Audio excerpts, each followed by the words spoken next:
A inteligência artificial pode se tornar a tecnologia mais importante desse século. Alguns especialistas acreditam que o seu impacto será comparável ao da eletricidade ou da internet. O país que dominar essa tecnologia terá uma grande vantagem econômica. Empresas vão produzir mais, automatizar tarefas complexas e tomar decisões com muito mais eficiência.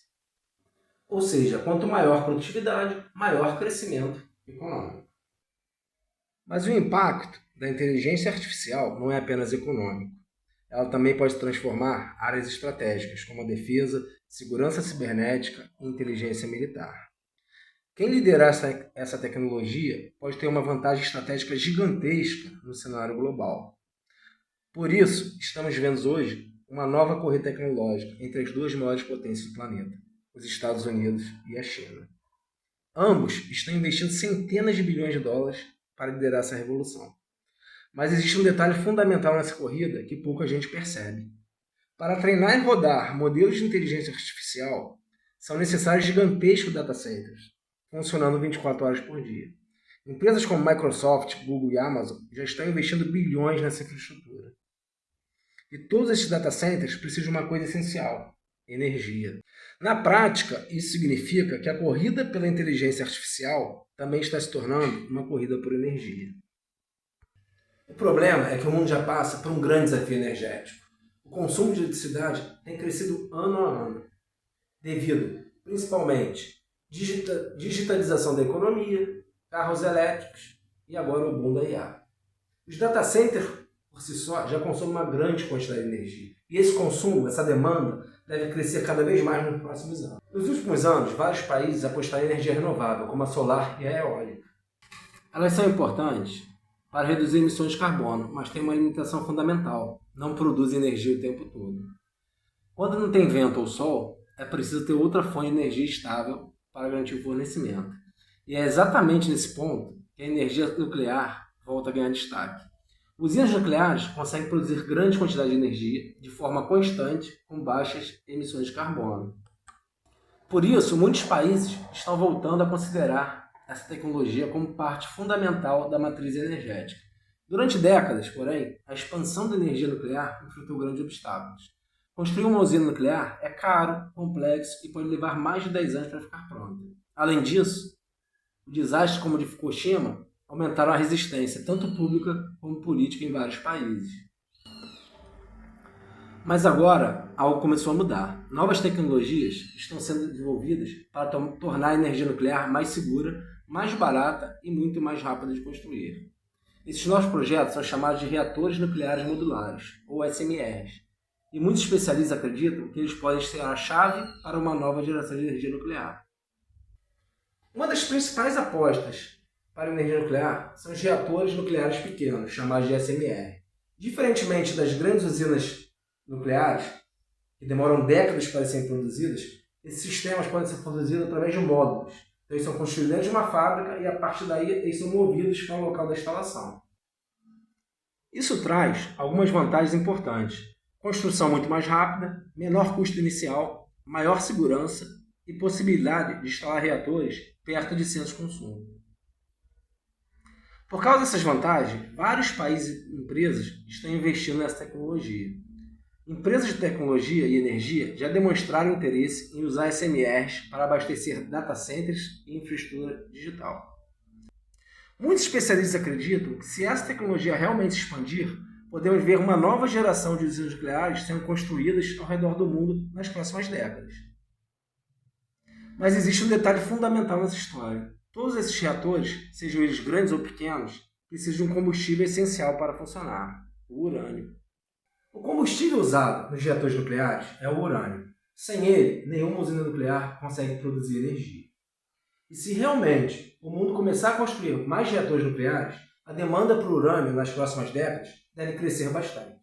O problema é que o setor de mineração de urânio passou praticamente uma década sem grandes investimentos no setor. Isso significa que qualquer aumento na demanda pode pressionar bastante o mercado. Construir uma nova mina de urânio não é algo rápido. Entre licenciamento, construção e produção, um projeto demora mais de uma década. Ou seja, se a demanda crescer rápido, a oferta vai ter dificuldade de acompanhar. Alguns estudos mostram que nas próximas décadas a demanda por urânio pode crescer muito mais rápido que a produção das minas existentes. Isso cria um possível déficit de oferta no mercado. Historicamente, quando a demanda por uma commodity cresce mais rápido que a oferta, o resultado costuma ser altas significativas de preço. Foi exatamente isso que aconteceu no início dos anos 2000, quando o preço do urânio subiu várias vezes em poucos anos, como vocês podem ver no gráfico acima. Mas a pergunta mais importante para o investidor é: como aproveitar esse ciclo de alta? Se o mundo realmente estiver entrando numa nova expansão da energia nuclear, surge uma pergunta importante para os investidores: como se posicionar para aproveitar essa tendência? Hoje já existem formas relativamente simples de investir nesse setor, inclusive pela própria B3. Para quem prefere investir diretamente pela Bolsa Brasileira, já existem alguns ativos que dão exposição ao setor nuclear e ao mercado de urânio. Um exemplo é o NUCL11. Esse ETF busca acompanhar empresas globais ligadas à cadeia de energia nuclear, incluindo companhias que operam usinas, fabricantes de equipamentos e empresas ligadas ao combustível nuclear. Na prática, ele investe quase a totalidade do seu patrimônio no ETF americano NLR, VanEck Uranium and Nuclear Energy ETF. A carteira é composta por dois grandes grupos: mineradores de urânio, empresas que extraem e processam a matéria-prima, como a Cameco, e utilities e infraestrutura, empresas que operam usinas nucleares, geram energia e cuidam da engenharia e manutenção das instalações. Outra alternativa é o Buran 39. O Buran 39 é um BDR que replica um ETF internacional, o URA, focado principalmente em mineradores de urânio, que dá uma exposição mais direta ao preço do metal. Além disso, existem BDRs de empresas do setor negociadas na B3. Um exemplo é a Cameco. Ela está disponível através do BDR C1CJ34. A Cameco é uma das maiores mineradoras de urânio do mundo. Esse tipo de empresa tende a se beneficiar diretamente quando o preço do urânio sobe. Outra possibilidade é investir diretamente em ETFs negociados no exterior através de corretoras internacionais. Um dos mais conhecidos é o Sprott Uranium Miners ETF, o RNM. Esse fundo investe em diversos mineradores de urânio ao redor do mundo e costuma ser uma das principais formas de investidores internacionais se exporem ao setor. Entre as empresas presentes nesse tipo de ETF estão gigantes da mineração nuclear, como a Cameco e a Casa Thompson. Existe um detalhe importante nesse tipo de investimento. Historicamente, quando o preço do urânio sobe, as ações das mineradoras costumam subir muito mais do que o próprio metal. Isso acontece porque o custo de produção dessas empresas tende a permanecer relativamente estável, enquanto a receita cresce rapidamente quando o preço do urânio sobe. Esse efeito cria uma espécie de alavancagem operacional. Claro que isso não significa que o mesmo movimento irá se repetir da mesma forma. Mas se o mundo realmente precisar de mais energia para rodar data centers, inteligência artificial e a eletrificação da economia, a energia nuclear pode voltar a ter um papel fundamental na nova matriz energética. E isso pode transformar o mercado de urânio em um dos setores mais interessantes de se acompanhar nos próximos anos. E se você gosta de conteúdo sobre tendências globais e investimentos, não esqueça de se inscrever no canal, ativar as notificações para não perder os próximos vídeos. Até breve!